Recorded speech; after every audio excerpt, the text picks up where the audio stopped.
నమస్తే అండి అందరికీ. ఈరోజు మరొక మంచి వీడియోతో మీ ముందుకొచ్చాను. అందరికీ స్వాగతం. ఈరోజు సన్నజాజి తీగలాగా నడుము సన్నగా అవ్వాలని కోరుకునే వారందరికీ బెస్ట్గా ఉపయోగపడే 3 వ్యాయామాలు ప్రత్యేకంగా చూడబోతున్నాం.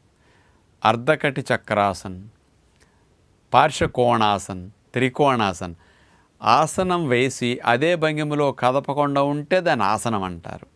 కదపకుండా ఉండకుండా పదే పదే తీస్తూ వేస్తూ ఉంటే, కదుపుతూ ఉంటే దాన్ని ఎక్సర్సైజ్ అంటారు.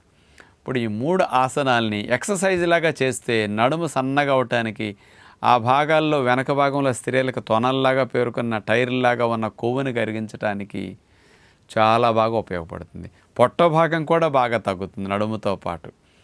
అలాంటి స్త్రీలకు బాగా ఆ ఏరియాలో వెయిట్ బాగా తగ్గించడానికి ఉపయోగపడే ఆ 3 ఎక్సర్సైజులు ఇప్పుడు మనం చూద్దాం. ముందుగా మనం అట్లా స్ట్రైట్గా నుంచున్న తర్వాత కాళ్ళని ఒక అడుగు గ్యాప్ పెడితే బ్యాలెన్స్ ఉంటాయి అన్నమాట. అలా నుంచున్న తర్వాత చేతులు వేళ్ళల్లో వేళ్ళు వేసేసి ఇట్లా లాక్ చేసేసి చేతుల్ని రివర్స్లో తిప్పుతాం అన్నమాట. అరిచేతులు చూడండి ఇప్పుడు ఆకాశాన్ని చూస్తున్నాయి. ఇప్పుడు అట్లా చేతులు పైకి లేపేస్తాం. ఇక నడుముని మనం ప్రక్కలకి బెండ్ చేస్తాం. ముందుకు అస్సలు వంగకూడదు అనమాట. నడుము అట్లా స్ట్రైట్గా పక్కలకి బెండ్ చేయాలి. ఇప్పుడు చూడండి నడుము భాగం ఇటు పక్క కన్నప్పుడు ఎట్లా సాగుతున్నదో, అటు పక్కనప్పుడు ఎట్లా సాగుతున్నదో, అంటే బాగా ప్రక్క భాగాల్లో ఉండే కొవ్వు కరగటానికి ఇది మంచి వ్యాయామం. ఎంత బెండ్ అవ్వటానికి మీకు అవకాశం ఉంటే అంత బెండ్ అవ్వాలి. మీరు ముందుకు వంగి బెండ్ అయ్యారా అప్పుడు ఫలితం తగ్గిపోతుంది. అందుకని ముందుకు అసలు బెండ్ అవ్వకుండా స్ట్రైట్గా నుంచున్న తర్వాత నుంచి అక్కడి నుంచే రైట్కి, అక్కడి నుంచే మళ్ళీ లెఫ్ట్కి అట్లా బెండ్ అవ్వాలి. దీనివల్ల మంచి లాభం నడుము సన్నగా అవ్వటానికి, కొవ్వు కరగటానికి ఉంటుందన్నమాట. ఇప్పుడు రెండో వ్యాయామం, కాళ్ళు అలాగే ఒక అడుగు గ్యాప్ పెట్టి దూరం పెట్టి నుంచుంటాం. చేతులు కూడా అట్లాగే భుజాలకి సమాంతరంగా లైన్గా ముందుకు చాపుతాం. మోక చేతులు అసలు బెండ్ అవ్వనేమో, వేళ్ళు చేతులు కూడా చాపేస్తాం. ఇప్పుడు చూడండి left to right, right to left అట్లా శుభ్రంగా నడుమును ట్విస్ట్ చేస్తూ తిరుగుతాం అన్నమాట. ఒక స్ప్రింగ్ తిరిగినట్టే మనం అట్లా. ఇప్పుడు చూడండి ఇట్లా తిరిగినప్పుడు ట్విస్టింగ్ జరిగి నడుము భాగం సన్నగా అవటానికి, ఆ ప్రక్కల భాగాల్లో కాస్త తొనల్లాగా కొవ్వు పట్టి ఉంటుంది కదా, ఆ భాగం అంతా కరగటానికి ఈ వ్యాయామం చాలా బాగా పనికొస్తుంది అన్నమాట. అలా చేయగలిగినంతసేపు చేస్తారు. స్ట్రెయిన్ అనిపించినప్పుడు విశ్రాంతి స్థితి, అట్లా చక్కగా రిలాక్స్ అవ్వచ్చు అనమాట. ఏమి లేదు, ఒక వ్యాయామం చేసిన తర్వాత అలుపు వచ్చిన తర్వాత ఆ శ్వాస నార్మల్ అయ్యే వరకు రిలాక్సేషన్ ఇస్తే మరొక వ్యాయామాన్ని కూడా మీరు బాగా చేయగలుగుతారన్నమాట. ఇక నడుము సన్నగా అవ్వటానికి ఉపయోగపడే ఎక్సర్సైజ్ త్రికోణాసన ఎక్సర్సైజ్ అన్నమాట. ఇది మీ అందరికీ తెలుసు. త్రికోణంగా ఆసనం అంటే ఇప్పుడు దాన్ని ఎక్సర్సైజ్గా చేయాలంటే పాదాలు అట్లా 2-2.5 అడుగులు గ్యాప్ ఉంటే మంచిది. అంత వెడల్పుగా పాదాలను చాపేసి ఇప్పుడు మనం ఇట్లా చేతులు సమాంతరంగా చాపేయాలి. ఫస్ట్ చాపేసి కుడి చేతిని ఎడమ పాదానికి ఆనిస్తాం, ఎడమ చేతిని కుడి పాదానికి అట్లా ముందుకు వంగి ఆనిస్తాం.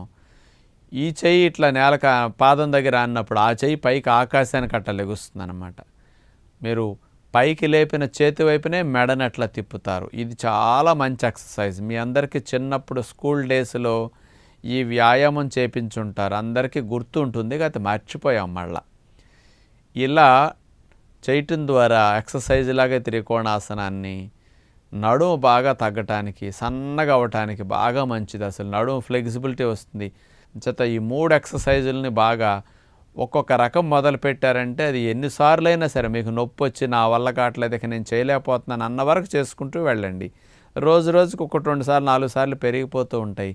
మీరు ఎక్కువసేపు ఎక్సర్సైజ్ని కంటిన్యూస్గా చేయగలుగుతారన్నమాట. మీకు పొట్ట తగ్గాలన్నా, నడుము తగ్గాలన్నా మీరు కార్బోహైడ్రేట్స్ని మీరు తినే ఆహారంలో మోతాదు తగ్గించి తినగలిగితే చక్కగా ఫ్యాట్ లాస్, వెయిట్ లాస్ స్పీడ్గా జరుగుతుంది. అంటే మీరు అన్నం మానేసి అన్నం ప్లేస్లో 2 పుల్కాలు కానీ, మిలెట్స్తో చేసిన పుల్కాలు, మల్టీగ్రెయిన్ పుల్కాలు కానీ అట్లా పెట్టుకోండి. చప్పగా వండుకుని కర్రీస్ కడుపు నిండా 1/2 కేజీ 3/4 కేజీ కూరలు పెట్టుకుని అట్లా తినేసేసేయండి. అందుకని కార్బోహైడ్రేట్స్ ఎంత తగ్గిస్తే కొవ్వు అంత తగ్గుతుంది.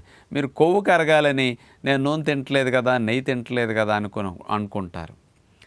నూనె, నెయ్యి కంటే ఎక్కువ మొత్తంలో తినేది మీరు పిండి పదార్థాలే. దీనివల్ల ఎక్కువ బరువు పెరిగేది, కొవ్వు పెరిగేది. అందుకని అట్లా రైస్ మానేసి పుల్కా తినండి, కర్రీస్ ఎక్కువ తినండి. సాయంకాలం పూట పెందల కడే డిన్నర్ని ఓన్లీ ఫ్రూట్ డిన్నర్గా మీరు అడ్జస్ట్ అయ్యి తినగలిగితే ఫ్యాట్ లాస్, వెయిట్ లాస్ స్పీడ్గా ఉంటుంది. 3-4 రకాల ఫ్రూట్స్, జామకాయ, రేక్కాయలు, బొప్పాయి, కర్బూజా, పుచ్చకాయ, దానిమ్మ, కమల ఇలాంటి ఫ్రూట్స్ని పెట్టుకుని పెందలకాడే బిఫోర్ 6:37 లోపు మీరు డిన్నర్ ఫ్రూట్స్ తిని ముగించేసేయండి. 9 మీరు తిన్న ఆహారం 8:30 అరిగిపోతుంది. ఈ ఆహారం ద్వారా వచ్చిన శక్తి అప్పటికి అయిపోతుంది. రాత్రి 9-10 గంటల నుంచి రేపు ఉదయం మళ్ళీ 8-9 వరకు బ్రేక్ఫాస్ట్ వరకు మీ శరీరం నిద్రలో పోషించుకోవడానికి కావాల్సిన శక్తి, మరి లేచిన తర్వాత మళ్ళీ బ్రేక్ఫాస్ట్ తినే వరకు కావాల్సిన శక్తిని నిలవున్న కొవ్వు నుంచి కరిగిస్తుంది అనమాట. ఎవరికి ఎక్సెస్ ఎక్కడ ఎక్కువ ఉందో అక్కడి నుంచే ఫస్ట్ కొవ్వు కరగటం స్టార్ట్ అవుతుంది. ఇలాంటి వ్యాయామాలతో ఆ భాగంలో కొవ్వు కరగటం ఎక్కువ జరుగుతుంది. కాబట్టి మీరు ఇలాంటి వ్యాయామాలు, ఆహార నియమాలు రెండింటిని కాంబినేషన్ ఇచ్చి చేస్తే సన్నగా నడుము త్వరగా అవుతుందని విజ్ఞప్తి చేస్తూ నమస్కారం. చూశారు కదండి ఇప్పటి వరకు డాక్టర్ గారు చెప్పిన సూచనలు, సలహాలు. వీటిని మనం ప్రాక్టీస్ చేయడం ద్వారా మనం జనరల్గా డైట్ విషయంలో తీసుకునే కేర్తో పాటు యోగాసనాలు కూడా వేసినప్పుడు బాడీలో ఫ్లెక్సిబిలిటీ, బరువు అదుపులోకి రావడం, నిస్సత్తువ తగ్గడం, ఉత్సాహం పెరగడం ఇవన్నీ కూడా మనకి, అలాగే మంచి నిద్ర కూడా, అలాగే ఫిగర్ కరెక్షన్ కూడా జరుగుతాయండి. కాబట్టి తప్పకుండా ప్రాక్టీస్ చేయండి. మన ఛానల్లో అనేక వీడియోస్ రాబోతున్నాయండి. కనీసం ఒక 70-80 వీడియోస్ అయినా యోగా గురించి చేయాలని నేను ఆశిస్తున్నాను. కాబట్టి ప్రతిరోజు ఫాలో అయ్యి మీరు మీ ఆరోగ్యాన్ని పెంపొందించుకొని యోగాను మన జీవితంలో ఒక భాగంగా చేసుకోవాలని ఆశిస్తున్నానండి. Thank you for watching.